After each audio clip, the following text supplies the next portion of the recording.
Welcome back to the Group Practice Accelerator Podcast, brought to you by Polaris Healthcare Partners, where we leverage decades of healthcare and business experience to drive growth in successful group practices just like yours. If you're a healthcare entrepreneur and you're interested in building, scaling, or exiting your group practice, you've found not only the industry's leading resource for business education, but a team of trusted advisors dedicated to helping you achieve and exceed your goals. In short, the team at Polaris creates clarity, confidence, and results. I'm your host, Jamie Falash, and the Group Practice Accelerator Podcast is on the air. Hey everyone, thanks for joining me today because we're going to be talking about consolidation, and we all understand why that topic is relevant to all of us in this group practice space. But I want to ask you to do something for me first. So, first of all, set aside what you already know about the market and consolidation. Those are givens. And then next, I want you to ask yourself a question and really think about your response before you jump right to it. You ready? Here goes. Am I prepared to compete with other groups and bigger groups in this market? So you might be saying, I don't need to compete with the big groups and elite DSOs out there. That's not my race to run. My business is unique. I think we're fine as we are. Well, au contraire, my friend, you absolutely do need to compete in this market of consolidation. And you've got to be super efficient at what you do if you're going to compete for the best associates and team members, if you're going to be as streamlined as it takes to have optimal EBITDA and cash flow. And what we find after engaging with a lot of our clients is that they're not at all as optimized as they thought they were. Now, that's not to say that there aren't some well-oiled machines out there, but here's what we know. One, most people don't have a really good handle on their day-to-day numbers, and they don't layer out clear expectations around them. Number two, recruitment tends to be a really costly afterthought. I'm going to leave that right there. And three, you need to spend money to make money, meaning your house is a lot more valuable once you've made it not only more energy efficient, but you've upgraded your kitchens and your bath, right? So with all that said, my guest today has decades of multi-site experience, and some of you might have already guessed who he is.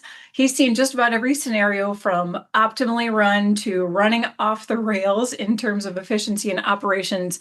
So please help me welcome back to the show my colleague and Polaris Fractional COO and Strategic Consulting Executive, Adin Bradley. Thank you, Jamie. Hey, Great Adin. to be back with you again. And for all of our listeners, I was really looking forward to today's podcast because I think it's really relevant with a lot of the conversations I've had, both with current clients, past clients, and those that have begun engaging us in conversation for the first time.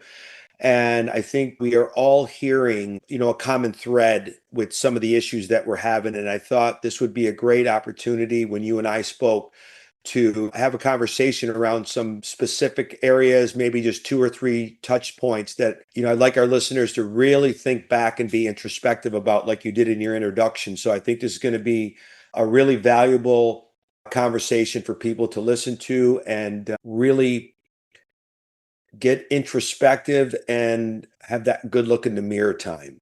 Good. And I want to pick your brain on a number of items here because, we all know as the industry continues to consolidate that these single owner practices who are looking to expand, they've got to get just a heck of a lot more efficient to compete with the big groups. And I know you and I are going to talk about why that is and how they can do that.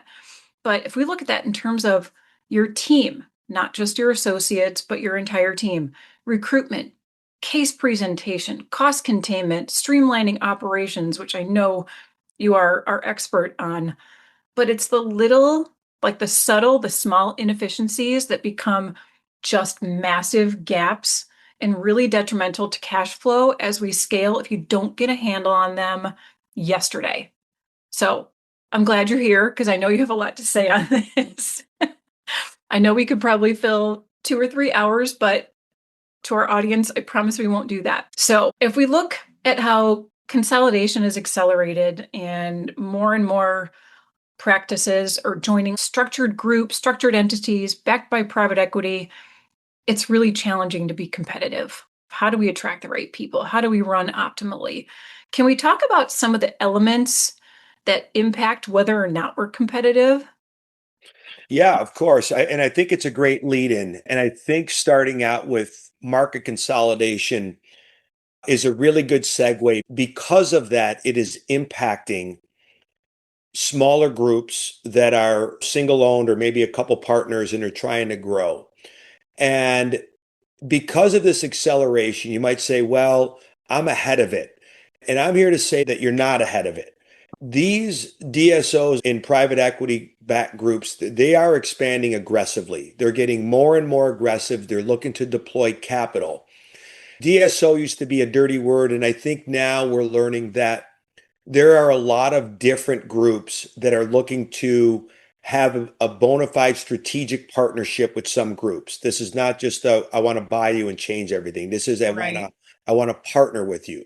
Exactly. But if you are not scaling and centralizing and improving, these are 3 bullet points that I can kind of send the first warning shot out. One, if you're not already experiencing this, is losing talent to better paying, better structured organizations. Mhm. And why are they able to pay better? Because they run more efficiently and can reinvest some of those savings into attracting and retaining top talent. Okay. Yeah. Also, the ability to miss out on acquisition or other partnership opportunities within your own group because they are very aggressive getting there first, right? They have a Mhm. vision, they have a value add, they have a prospectus. They're creating to a potential seller or partner an actual economic outcome for them that benefits them. And then the last one is genuinely getting priced out of the competitive markets. As consolidation occurs, as fewer single or small partnered groups exist, their ability to get max value declines because they don't have that leverage that they would have had in the beginning of that process. So because of that acceleration is where docs and owners really need to start to get more tightly wrapped in their business. Yeah, completely agree. And I think, like we mentioned at the beginning of this podcast, it's the subtle, I'll say, cracks right at the beginning where if you don't solve for that immediately, it's going to snowball. That's all I can Mhm. say. Yeah. But a couple of things that I really want to touch on here. I know we're going to talk about staffing and some other options and things, but patient expectations. So, for me, coming out of the clinical world years ago, patient expectations have really changed over time. And it's something that's been really noticeable to me because now we expect optimal convenience, optimal scheduling. We want nights and weekends. It is hard for people to get off of work these days. We want the greatest technology. Reviews are going to impact your business. Carrie Smith from Dundesk and I just had this conversation last week or the week prior, and we were talking about the fact that where are you going to go? The practice that's got 500 reviews or the practice that has 2 reviews. You have to be gathering these things. So let's talk a little bit about patient expectations and your experience there. Patient expectations have certainly shifted. Patients today, they want convenience, they want access, they want technology, and they want transparency. And they want things to be very quick. We live in a society now where everything is in 30-second blurbs. How many out there scroll, and if something doesn't capture you in the first 5 or 10 seconds, you're gone. And I think that what operators and owners risk by not shifting with the market, with the expectations of the market, are number one, losing patients to those practices that have embraced technology, online scheduling, text reminders, AI driven follow up. Those are real things. And those are real processes within practices that we work with now. Falling behind on clinical tech, 3D imaging, digital scanning, same day restorations. People want instant gratification. How do we develop and invest in technology where people feel like they're walking out the door already in treatment? Okay. And then lastly, if we're being seen as sort of quote unquote old school or out of touch, we lose that relationship with that one-to-one with our patients. And this is real. And I've seen clients that really have had a hard time getting out of their comfort level and being able to adapt it with the market shifts. And, not to reiterate the sort of three bullet points I just had, those that refuse to move forward with technology are going to get left behind. That is absolutely true. It's absolutely true. And we see that all the time. And one other thing I want to mention as well, and I'll reiterate this from, again, that same podcast that I referenced, patient expectations around how you treat them when they walk in the door. Put a smile on your face, welcome them to your office, make them feel at home, make them feel like a priority because they can go down the street. They have a choice. And they might have a more cost-efficient choice out there. So you have to compete on every level, technology to experience. There is no doubt. And people base a lot of their decision on emotion and how you make them feel. Little touches that I've seen that really go a long way are communication and constant communication in the waiting room.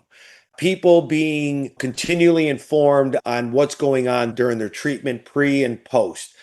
Even little things like providing water, tea, coffee to make them comfortable, right? It elicits a response that they've done the little things to make you feel good. Now, obviously, that's got to be coupled, Jamie, with excellent clinical care. And Yes. We're going to take as a given that all of our listeners provide really good clinical care. But that clinical care is limited, one, by the technology that we talked about, the staff that you attract and retain, more importantly, because that creates stickiness, and technology that helps you provide better, faster, more precise clinical outcomes, right? And, I wanted to coin this phrase that I heard years and years ago, and it was someone not even in dentistry. He was actually an electrician, started on his own many years ago, a good friend of mine and a quasi mentor. And his motto was cheap isn't good and good isn't cheap. And he valued his services for those that were looking for a specific outcome, and the outcome was more important than the price. And when you can bridge that gap, you will find that there are folks out there that you can build a model around that will value your services. Like right now, you're talking about efficiencies. Mhm. There's no doubt in this economic environment that costs are up and margins are down. Okay. Inflation, it can be argued either side, but I think we are seeing the effects of inflation a little bit now. We are definitely seeing the costs of labor rising, particularly as it relates to hygienists and assistants. Equipment prices are rising. So people will say, well, what do I do? I want to use a word that we use often in our group at Polaris. And I'm going to give a little shout out to our founder and CEO, DeWalker. And I hope this brings a smile to his face because he loves this word. And it's called bold, right? Bold leaders are going to step up. They're going to rethink their scheduling models. They're going to rethink their revenue cycle strategies and vendor negotiations. They're going to adjust pricing. They may introduce membership plans or kind of revamp that. And they're going to look at their treatment mix to protect margins. What does that mean? Am I investing in my associates? We can offer through our treatment planning better case presentation, higher end dentistry, not sending referrals out that we can keep in-house. Waiting too long equals profitability erosion. The longer we remain stubborn in the past, the market is just it's going to run past us. And this is not just in dentistry. If you look at retail of any kind of business, think of the names that were huge growing up, Sears and Roebuck, J.C. Penney, they're gone. And they're gone because they didn't keep up with the market trends. They did not keep up with where the consumer was. And when they finally realized where they needed to be, it was too late. They left them, right? So as we talk about this, someone might say, okay, I get this. And even the greatest cynic out there might say, okay, what do I do? Adin, what do I do? Jamie, what do I do? Tell me. Well, first of all, they're doubling down on growth. And that growth is going to come from many different areas. They're adding operatories, as you said. They're building de novos. They're acquiring other practices strategically. They have a vision, they have a target acquisition profile. They're launching specialty services. They're adding hygiene days. Many of these things you've already talked about. They're going to meet the patient where the patient is. If a patient needs later Friday or Saturday, that creates an opportunity to attract patients where some of your competitors are refusing to go. And Exactly. then they're really investing in leadership development and succession planning. And this is where sort of our fractional COO vertical became so wildly popular, because as the docs and owners said, I've got this paradigm where, in this conundrum where I want to invest in their leadership, but if I get out of the chair, cash flow is going to tank. So Yeah. what do I do? Well, that's what we do for you.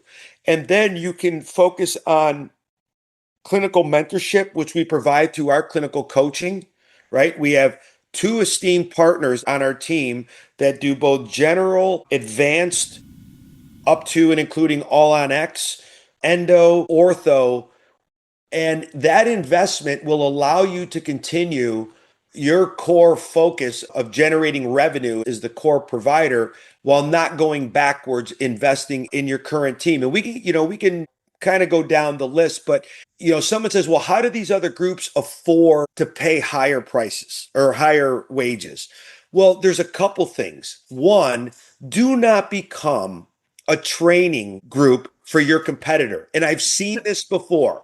Oh, yeah. You You you took the pay words right out of my mouth. I'm like, first of all, don't train them so they're a benefit to somebody else. right. You Yeah. want to So train them and make them a leader within your own organization. yeah, yeah. So why don't you expand on that philosophy a little bit? Because I think for you, I think you've got a lot to add to that particular notion of that. Sure. I think when we have new people come into our industry, a lot of, let's start with dental assistants. They come into our industry, some of it is OJT. They're learning as they go. Some of them have a certification. That's great too. But I think we'd start to develop these people from a skill set perspective, and we're not developing them from a leadership perspective. What are we looking for across the organization? Are we looking for people that can just check a box, carry out a task? Or are we looking for people that can then mentor those behind them and lead within the organization? Really bring those operational efficiencies that you strive to implement, but really bring those to life across the organization for the benefit of the things that we've talked about, like increasing cash flow, increasing EBITDA, making a more streamlined growth pattern across your strategy that you've got for the next 5, 10, 15 years. We don't want people that are just functional in their job. We want to create leaders in the organization. And when we do that, it creates a stickiness when we mentor them the right way so that they want to stick with that organization that also respects and honors them as leaders. I can't agree more. And I think that we sometimes overcomplicate things in life when the answer is hitting us right square between the eyes. Mhm. And one of them is, as you try to attract and retain really good team members that you don't want to lose, first and foremost, if you're only getting those with less experience because you've developed this pay scale in your mind, like I am not paying more than X, the market really dictates what good quality team members are going to be looking for. And as the market drives those rates, if you don't want to compete, what you'll do is you'll find someone with little experience, you will train them, and your competitor is going to say, this is perfect. I didn't have to invest anything in your training. Let me bring Right. you over. It's the same thing with benefits or 401k and health insurance. Now, I will concede that we have to be judicious in how dollars are rolled out. But if health insurance is more important than maybe total compensation, or 401k is a big component of that, Mhm. those that continue to lose, especially with associates, that those are very important. because we don't want to invest in that, we'll end up with subpar people. I just Agreed. cannot say it more bluntly. And then throwing more money out of desperation to folks that have not really brought a lot to the table will just simply be overpaying for talent that they're not getting. In all of our podcasts, I always use these silly analogies. So here it comes, Jamie. We have a lot of I them. always joke, I played hockey for, a lot of my life, not overly competitive, but I used to play Sunday nights to stay in shape. And I said one time, if you paid me $5 million to play in my Sunday night overage old guy league, do I become a better player? No. I'm the same player I've always been. The only thing that you have done is pay me more money. Now, if you've got $5 million to throw around, how do I go find someone that's worth, as an athlete or whatever, that kind of money? So when you think of it in terms of, if I'm going to remain competitive and pay a better pay rate that's competitive to the market, I am now going to attract a completely different subset of the available working group. And now what it really becomes is, do I have the culture, the vision, and the sort of internal mojo to attract someone that says, I want to work for this group because they tick every box? People don't leave often because of money. They leave because of the culture, and they leave because of their managers. Once you have taken money off the table, how do you remain competitive through the things that we just spoke about? And as the market is shifted as it relates to patients, the market is equally shifted as it relates to team members. So those that are hearing today saying, gosh, you are ticking a lot of my problem boxes, there is a way out of this.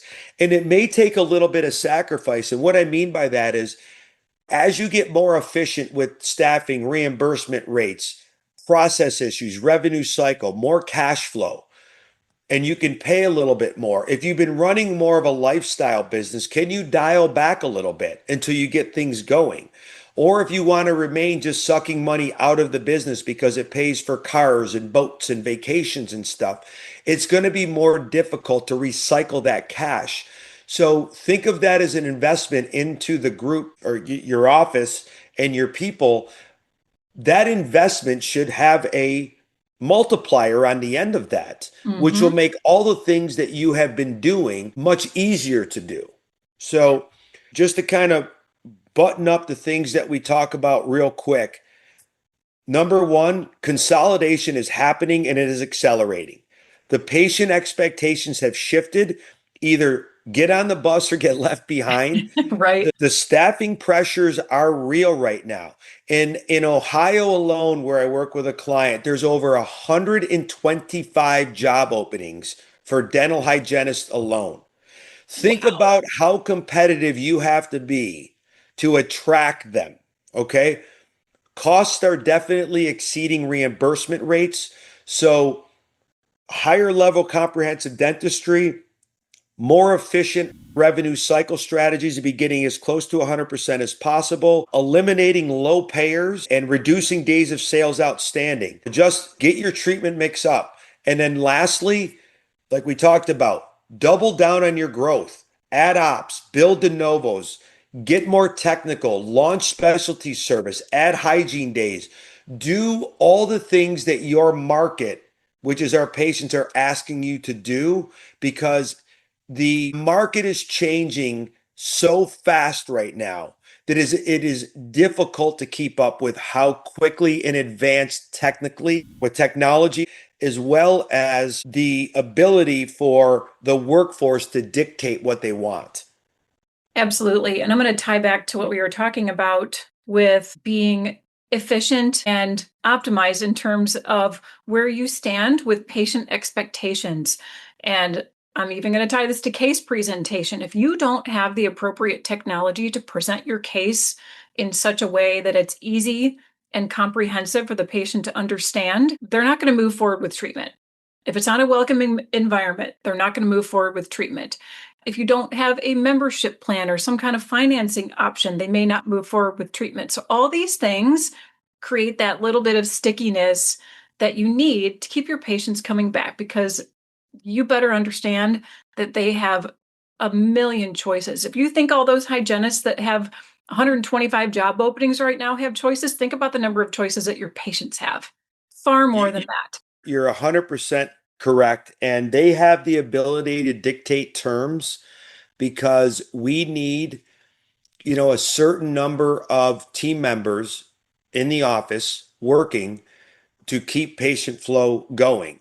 And I would be looking not only at the number of new patients that you're driving, I would look at metrics like we talked about in the past, what we should be looking at. And when you and I were conversing, we talked about what decisions do I make? I'm here to tell you that inaction is a decision. It is. It Doing 100% is. doing nothing is a decision, and it's not a good decision. And also another decision is trying to do it on your own. You might be able to cut a couple of corners here and there, but listen, the experts are the experts for a reason. Engage their support. Yeah, it's going to cost you a little money, but the ROI on it can be exponential. We have been very successful in not only paying for ourselves because we help generate more cash flow or net income than the investment. But the nice thing is that once you have perfected that and Polaris steps out, you can continue to keep doing that because you have the right people in the right seats. You have perfected the model and you've learned how to adjust. And leaders who win know their numbers inside and out. Every client that I work with sends daily metrics every single day. And we have about 6 or 7 key metrics that I'm happy to talk to anyone about. And it gets office managers and team members really thinking about the levers that they pull. And what's amazing is that after just a couple weeks and they start to understand where their benchmarks are, they start providing reactive and proactive commentary to tell you why a day was good or bad and how they're going to either replicate it or fix it. And it's amazing watching them and how much more engaged in understanding that they're learning that there's things they didn't know, right? The known unknowns. I'll just mention one last thing. The leaders who win know their numbers. They take smart risks. They bring in experts, like you just said, wherever that is. Replace non-performers, use higher skilled clinical staff, and I'm going to let you finish the last 2 that we talked about. Well, they adapt fast. We know that. But what I was dying to say here, you see me itching to jump into your list, knowing your numbers. I touched on this early in the intro for this reason. Because you can know your numbers, but if you haven't laid out expectations behind those numbers for your team, they don't mean a darn thing. I mean, why bother? Why bother? So have somebody come in and evaluate every single aspect of your P&L. Know it front to back. Know where every nickel goes. Know where every intricacy of your operations sits. Is it optimized? Is it efficient? Are you competitive with those other groups that are attracting all the right patients and talent? I can't agree more. And acting intentionally Absolutely is going to help you become a better leader, a better mentor, a better developer of leadership, and never being held hostage to certain people in the organization that have kind of consolidated what I call tribal knowledge, where if they leave, we hit that oh boy moment, right? Like, oh boy, where's everything? And I've seen that. And the folks that we have been talking to the most, I'm really heartened by, and for the listeners, Jamie and I were talking about this earlier, seem to be very intentional. And if I ask, how did you hear about us? And we hear the podcast, they're already coming to us with, this is where my numbers are. This is where I want them to be. This is what my margin is. This is where I want it to be. This is where I think I need help. And I'm like, wow, you've put a lot of thought on this. And there's a vision there. We can work with this, right? Sure. So if we go back to our train wrecks and silver bullets episode, which got a lot of really positive feedback, these conversations that we've been having, I think, are finally starting to resonate because as more and more time goes by, and I keep hearing the same story from people quarter after quarter, year after year. Not only have they not moved forward, I don't think they really appreciate how much further back they've gone because their competition is leaps and bounds ahead of them. Oh, So, yeah, they're not slowing down. yeah, so I really appreciate your commentary today, Jamie, and jumping in and kind of augmenting some of the things. And from your clinical lens, because you've been there, how do you view today versus yesteryear when you were there?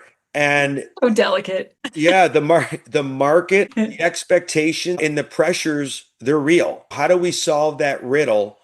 And once we do, how do we then have the opportunity to grow and become more profitable, more efficient? That gives you options. If It your does. options is to grow, let's grow. If your option is to one day transact and bring on a strategic partner, you have that option. If it's just to become more profitable in the office or offices that you're in now, that's fine. Whatever your vision is, how we're going to work around you. But what we want you to do is have choices. And we don't want choices and decisions to be made from a point of desperation or weakness. You want to be able to make choices where you have real opportunity to do two or three different things. And what suits your vision, core values, lifestyle is a direction you're going to go. You're going to direct your exit or growth, not outside forces. Absolutely. And if you're being intentional about it, you're communicating a common goal. I think it's not as complex as maybe we all make it out to be. So with the Mhm. right guidance, getting the right people on board. But I want to jump back to something that you asked me before, going back to yesteryear, Aiden. The days of we're going to write you a little slip on the ledger before you Yeah. leave the office. Yeah, dating myself, but I'm fine with that. It's a different world. I really saw over my 20 plus years this progression. And as dental support organizations, which started out being called dental service organizations. And I think it was a little bit of a PR change in that acronym, but I think it's for good reason. I think it is a support service. I think it opens up the door for a different level of patient care. And you can be small and call yourself a DSO. We can use that interchangeably with group practice or private group practice because at the end of the day, they are support services for the practice. And at the very tail end of that, they are supportive of patient care. And I think as a hygienist, having watched this progression over 20 plus years, I think that patients are well within their rights to have increased expectations. We have to advocate for our own care, and there are so many treatment modalities out there where offices can offer these new things and increase their revenue and maybe their the latest technologies. We've got great people trying to get new codes passed all of the times. If you're not familiar with Kathy Forbes, I would encourage you to follow her work as she works with teams to get new codes approved so that we can offer new things to our patients. So I think that there's endless opportunity. And when I hear people complain about feeling restricted within a group practice or DSO or whatever the heck you want to call it, I think that's a really negative mindset that I don't subscribe to and I just won't. Because at the end of the day, your patient care is about what you choose to do with your license, and that can support the growth of a group if you use it in ways that are positive.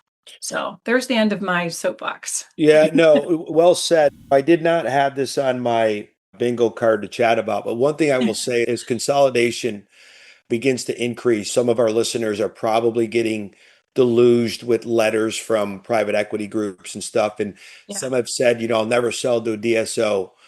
Obviously, we are M&A specialists and we focus singularly on ensuring that if you want to monetize your business, we work with you to partner you with someone that is generally a partner.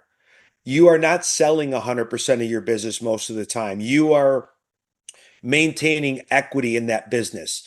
And one thing I will say, as we've done several deals, and I keep in touch with the leadership team that I worked with, directors of operations, owners, clinical leaders, I always round back and say how it's going. And I will tell you to a person, all of the anxiety, all of the preconceived notions that they had were very quickly dispelled. Not only did they find that not much has changed, what has changed is changed for the better because of the things that we talked about. And in some cases, I've had some leaders that have actually taken on more responsibility because the work that they did was recognized and were asked to help out with other groups within that platform. So not only was this fear of all these massive layoffs and getting rid of people, I always kind of chuckle at that. I'm like, they need a team to run, right? And that's who they're buying. They're buying the team, they're buying the patience, they're buying the culture. They have found that a lot of these groups are not only not hands-on, they are learning from them. They're providing the resources and the capital to grow that group. And they said that they feel in some instances just less pressure and they've been given more opportunity.